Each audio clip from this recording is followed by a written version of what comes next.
Hello everyone, welcome to back my channel. I hope everyone is having a wonderful day. Before starting the video, please go ahead and hit the subscribe button and give this video a thumbs up. Genoa City, the calm before the storm. The morning sun glinted off the polished glass walls of the Abbott boardroom, but inside, the atmosphere was far from bright. Jack Abbott stood by the window, sipping his coffee, his mind already turning over the 100 threads of corporate intrigue, family drama, and unspoken grudges that defined his days. He didn't notice the door swing open until his younger brother, Billy, barged in, his expression tight and eyes darting toward the hallway like he'd just outrun a predator. "Billy," Jack said, setting down his mug, "please tell me you're not here to pitch another one of your brilliant Butrisky ideas." Billy closed the door behind him and leaned against it, as though trying to keep the rest of Genoa City out. "This isn't about me. It's about Kane, and you're gonna want to sit down for this one." Jack's brows knitted together. Kane Ashby. He's been off the radar for months. What trouble could he possibly be? Billy cut him off with a raised hand. "Oh, he's been busy. Very busy. And he's got a plan. A big one. He's coming after Chancellor Winters, and guess what? We're on his list too." Billy's bombshell. Billy paced the room like a man delivering bad news at a high-stakes poker game. "Kane's been working overseas, right? That's the cover story. In reality, he's been building a coalition of investors, people with deep pockets and zero loyalty to anyone in this town. He wants to buy up shares quietly until he's got enough leverage to force Jill's hand. And when Chancellor Winters falls, Jabos next in his crosshairs." Jack's jaw tightened. "Why us? He and I have never exactly been best friends, but this seems personal." "It is," Billy replied. "He blames you for siding with Jill during the last fallout. And me, well, I might have made a few unflattering comments about his business sense the last time we crossed paths. Now he's looking to teach us a lesson." Jack leaned back in his chair, trying to process it. "You're telling me Kane is orchestrating a corporate coup from the shadows?" Billy nodded grimly. "And he's using a shell company fronted by an old associate of Tucker McCall. He's playing the long game, Jack. The kind of game you and I both know can sink a company before you even realize you're in trouble." The Abbott dilemma for Jack. The implications were staggering. If Kane gained control of Chancellor Winters, he could destabilize the entire business landscape of Genoa City, and if Jabot got caught in the crossfire, the Abbott family legacy would be at stake. "Have you told Jill?" Jack asked. "I've tried," Billy said. "But she thinks I'm overreacting. She's convinced Kane wouldn't go that far, says he's too busy trying to rehabilitate his image. But I've seen the files, Jack, I've talked to people. This isn't rumor, it's a roadmap, and he's halfway there." Jack ran a hand over his face. "So what's his endgame?" "Destroying us just for payback." "Not just destruction," Billy said. "He wants control, and once he's got Chancellor Winters, he'll have enough capital and influence to start picking off his enemies one by one." Victor enters the picture across town, in the sleek, shadowy office of Newman Enterprises. Victor Newman was reading a report from one of his private investigators. His eyes narrowed as he scanned the details.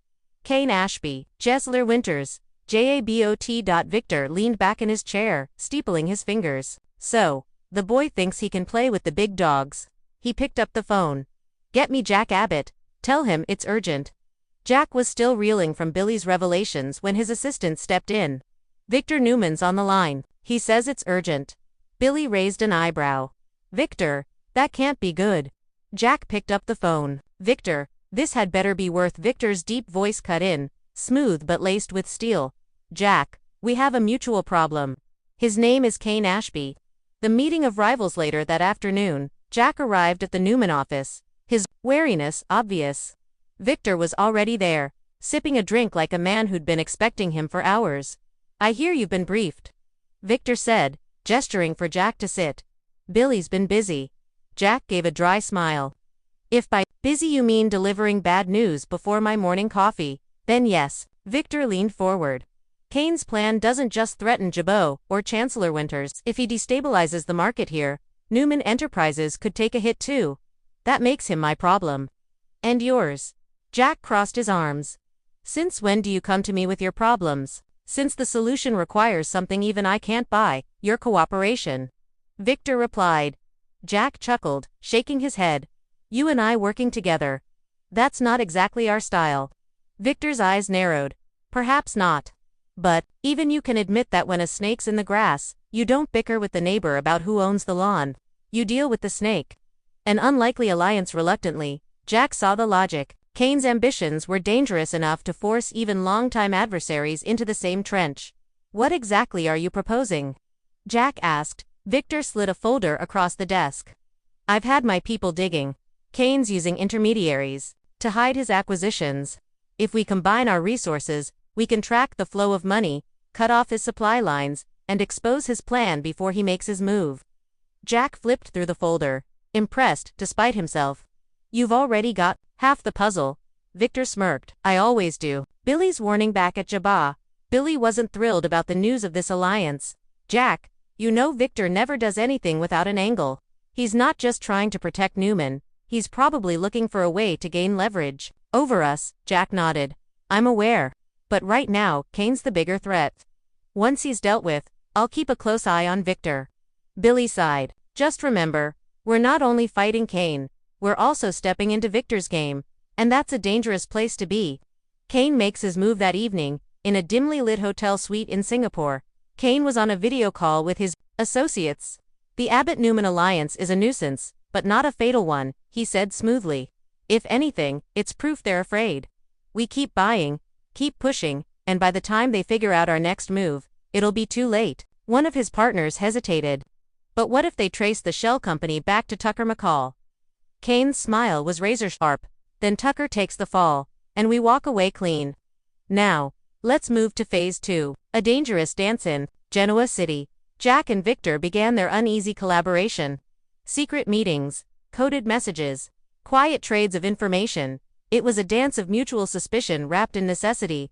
Jack was careful not to give Victor too much, but he couldn't deny the man's efficiency. Within a week, they'd traced 2 of Kane's shell accounts and intercepted a major purchase. Victor, for his part, was watching Jack just as closely.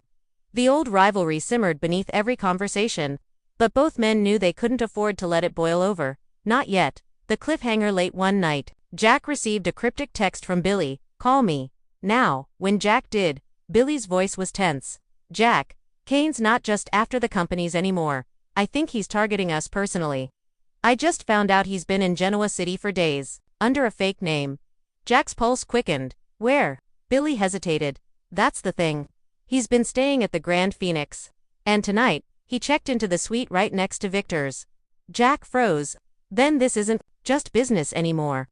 Across town, in the Newman penthouse, Victor stood at his window, sipping brandy. He didn't turn when his bodyguard stepped in. Sir, the man said. We have confirmation.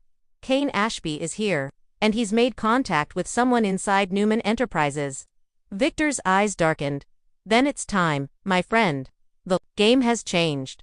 The camera of Genoa City's unseen audience would pull back here, leaving Jack, Victor, Billy, and Kane locked in a dangerous 4-way chess match, each move more perilous than the last, the outcome uncertain, but the stakes higher than ever.